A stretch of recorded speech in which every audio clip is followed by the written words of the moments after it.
Michaung புயலால் பாதிக்கப்பட்டவர்களுக்கு நிவாரணம் வழங்குவதற்கான விண்ணப்பமானது வெளியாகியுள்ளது. தற்போதைய செய்தியாக பார்த்துக் கொண்டிருக்கிறோம். இது தொடர்பான கூடுதல் விவரங்களை செய்தியாளர் நந்தினி வழங்க கேட்கலாம். நந்தினி, கூடுதல் விவரங்களை பகிர்ந்துக்கங்க. வணக்கம்.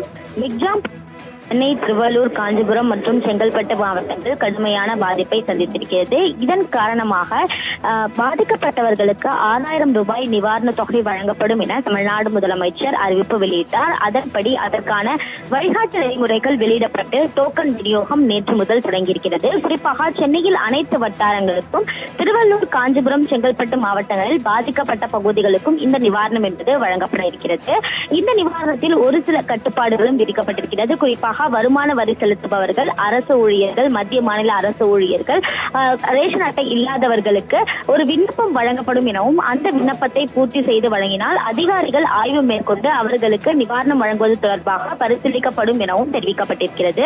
இந்த நிலையில்தான் தற்போது அதற்கான விண்ணப்ப படிவம் என்பது வெளியிடப்பட்டிருக்கிறது. குறிப்பாக அந்த விண்ணப்ப படிவத்தில் வார்டு எண், மண்டலம் எண், தெரு பெயர் ஆகியவை தெரிவிக்க வேண்டும் என குறிப்பிடப்பட்டிருக்கிறது. அதே போன்று குடும்ப தலைவர் அல்லது தலைவி பெயர், கைபேசி எண், ஆதார் எண், வீட்டு முகவரி, குடும்ப அட்டை எண், குறிப்பாக குடும்ப அட்டை இருந்தால் அந்த எண்ணும் கண்டிப்பாக அந்த விண்ணப்பத்தில் பூர்த்தி செய்து வழங்க வேண்டும் எனவும் குறிப்பிடப்பட்டிருக்கிறது. அதே போன்று அவர்களின் வங்கி கணக்கு விவரமும் கேட்கப்பட்டிருக்கிறது.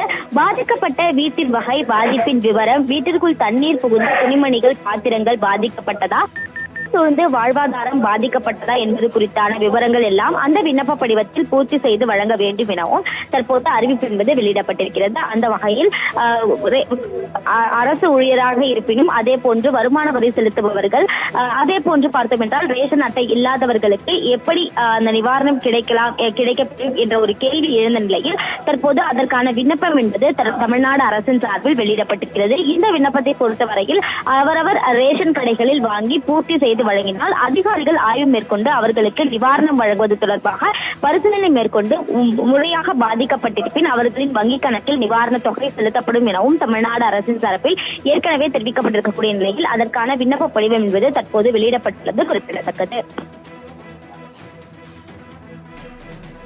விவரங்களுக்கு நன்றி நந்தினி.